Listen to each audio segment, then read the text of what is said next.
Despite America being the country hardest hit in the world by the COVID-19 pandemic, President Donald Trump continuing this morning in the debate to defend his response to the virus in that country. Presidential hopeful Joe Biden, meanwhile, renewing his attack on Trump's handling of the COVID-19 pandemic. And we bring the discussion back to studio here at the round table. Our guests have been with us since the early hours of the morning. They continue to give us their perspective on some of the important issues. Hermann Pretorius is here on my left, Lars Claasen and Dr. Bob Wekesa. Welcome once again. Thanks for staying with us. I want us to just each touch on one of the big points that we see emerging from this debate this morning. And Dr. Wekesa, let's in fact begin with you. And the important angle that you'll bring us is the importance of this election in the US on November 3rd for us on the continent. Certainly. I think Africa fell off the radar completely from that discussion, which is just amazing. Obviously, Europe also wasn't mentioned much. Yeah. But this is from a global perspective, and knowing that the US is a global power.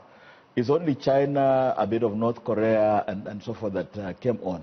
What that means, therefore, going forward, is African analysts, strategists, leaders, and so forth, have to actually have a foreign policy response to the U.S. that then can actually guide engagement with this global power that has so much impact on us. And I think that the honor is on those of us on this table, but also out there, people at the AU, people in the Department of International Relations in South Africa, in universities, in think tanks, and so forth, to say, look, an election time is an important time to put forward our thoughts on how we should engage with the U.S.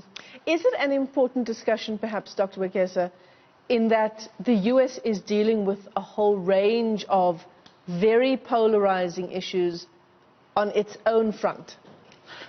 I think is that an excuse or an explanation? No, I think it's, obviously the domestic front is very fraught. There are lots, it's a whole, bunch of issues that they're having to deal with. However, the U.S. remains a global power. And what this debate actually tells us is that we should not wait for the U.S. to offer direction. Rather, we should be proactive and take action in our hands to say, as we go beyond November 3, this is what Africans want, and then thereafter you will engage. The so-called African agency, and taking things from an Afrocentric perspective, rather than, acting rather than waiting to be acted upon. Yeah. So we don't care if they have the issues and so forth. We know that they will have an impact on us. So let's take the first step so that then we have a meaningful engagement. Hermann, who would be better for Africa, for South Africa? I think it's a tough call, but I might edge it for President Trump. The reason being that his Secretary of State, Mike Pompeo, earlier this year made specific mention of the fight over property rights in South Africa. I firmly believe property rights is of cardinal importance to uplift South Africans socio-economically.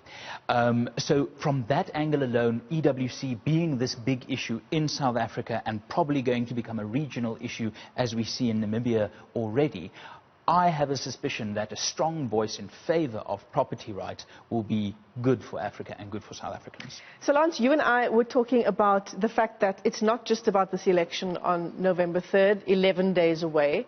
What happens to the House? What happens in the Senate? So that's what we can't lose sight of, because there are multiple elections taking place. It's taking place in the USA. They elect everything from a school board who's got control of school districts to state houses. So we have to keep an eye on the entire prize. If the Democrats get hold of the Senate, then they can end up in the same position that Trump was in 2016 or Obama was in 2008. We can run the whole show for at least 2 years, and they've shown that they've energized their base. They shouldn't have been in contention for the Senate, but they are in definite contention for the Senate this time. So, does Trump help or hinder them? It's shown that putting some of the candidates are putting some distance between themselves and Trump.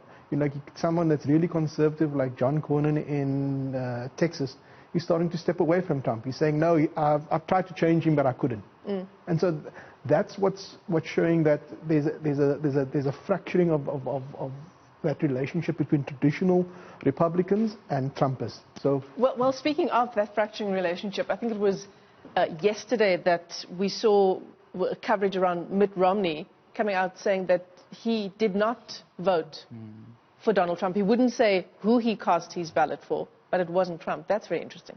Yeah, It's not a surprise, though, although it is interesting. No, they have history, Yeah. and I would consider Mitt Romney to be one of the greatest presidents America never had. I really think ideologically he would have been good. So I think his opinion is very important. But the fascinating thing is, in 2016, Trump underperformed down ballot representatives in Congress and the Senate. Now he's overperforming. So that goes to something we discussed earlier. What has become of the Republican Party? Is there still something of a Reaganism there? Or is it now, as Bob and I were discussing, is it just now strongman politics? That's a very dangerous road for the Republican Party to go down. Speaking of dangerous roads, I want to talk about this idea of a post-truth society. I find it such an interesting term because it's a nice way of saying facts really don't matter when it comes to politics. Dr. Wekesa, I mean, this is something that Donald Trump is superior at. It's, you know, he normally says he's the best at most things in the world, in the history of the world. I think he'd be right on this score. No, I think it almost it ties in with, in fact, what you're saying about strongman politics, which is African, but also it lends itself to American culture and society in a sense. Americans are actually famous for being, hyperbolic, and a very exaggeration, and Trump is a personification of that. Americans will express themselves in terms that are just out of this world over a small matter. Yeah. So for example, in today's debate, Trump coming out to say, I'm the least racist person in the whole of this room. Yeah, and there was a black woman moderator. Right. So you can see clearly that's an exaggeration. But so I think these exaggerations can then find themselves into these, alternative facts, post-truth, and so forth. And I think Trump, I think in fact we wouldn't be talking of post-truth and so forth. Why not for Trump in the manner in which we talk about it? At Wits University, for example, we now have whole programs, not even just in the journalism and media studies department alone, but in other departments, looking at analyzing at how the mind bends on alternative facts, on lying openly, and so forth. And I think, obviously, Trump, look at his Twitter. Twitter handle is the most popular, globally. Yeah. And what does he tweet on? People have done analysis and done fact-checking, and half the time is just off the map, and it is not apologetic about it. Yeah. I think you remember even before 2016, when he was in this contest with Obama, claiming that Obama was in fact born in Kenya. You remember the Bartha issue. In fact, that's how he entered into the campaign. It is. Saying, no, look, and it is clear Obama was born in the U.S., but he maintained it. And up to now, I think if you asked him, he'll say, no, look, that guy is not American. A person who became American president. So I think it's amazing that we have gone that trajectory, and it will take time. I think there's lots of investment by organizations such as Open Society and so forth to kind of say, we need to bring back truthfulness, objectivity, even if objectivity at the very can least. Be, at the very and so least. forth. Yeah. But so that you don't quite lie blatantly. I think on this score, if those who defend and support Trump will struggle, because you just go back to his tweets, and look at the lies there. They are open there, and so forth. So, Hermann, I want to ask you about, what changes after this debate? We always talk about, the debates are a chance for the American voter to get more direction on the kinds of policy that this president foresees on some of the big issues in the U.S. Is that still the case now, 11 days away from election, that I'm still looking to this debate to decide? If you look at a similar period in 2016 for an important state like Pennsylvania, we had about 6% of the electorate undecided. Now it's between 2 and 3. Now that might sound like it's only 4 percentage points less. No, it's 50% less than what it was. It's half. So that's a significant narrowing of undecideds, meaning that there's very little scope for anyone to change the race at this stage, especially if you're behind. I think the trajectory does not change now. Because I think if Trump had shown up with this debate performance at the first debate, there might have been something in it. But we're too late in the day. I think it's too little too late. It was a solid Trump performance, but millions of Americans have voted. 42 million. 42 million. Yeah. I can't see him turning around the race this late. And on what Dr. Wakesa has said, I have two words as to how we can get past post-truth politics. Citizen politics.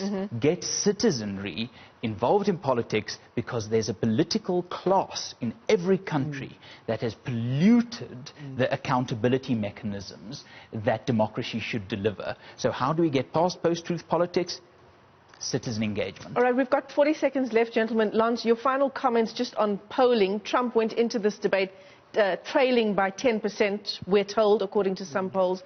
Does anything change? That's not going to move, eh? It's going to be exactly the same. It's been like this for months now, so that's the issue. But coming back to this issue of post-truth, this is an area of deep concern for me as a communicator. When I go and train people on media comms, on comms work, and I say, first thing you do is you don't lie. You can be held accountable for your lie. That doesn't seem to be holding anymore. And this is a challenge for where we are as a society. What social media has done is it's challenged institutions, which is a good thing, but at the same time, it's put lies, conjecture, rumor, fake news, all on the same parity as news. And it's up to you as the consumer of that to figure it out. Yeah, so when I push back and I said, when people ask me and send me a message on, is this true, on a WhatsApp, I say, go and Google it. Why must you ask me? Yes, I used to work in a newsroom, I understand, but why is it that people's faculties leave them when they get something on WhatsApp or on a Twitter account? Yeah. It's completely beyond me. Gentlemen, we can talk about this for the rest of the morning, but unfortunately we are out of time. Thank you once again to all of you for coming in so early and giving us a sense of how we can understand this US debate. Hermann Pretorius, Lance Claasen, Dr. Bob Wakesa, thank you to you all.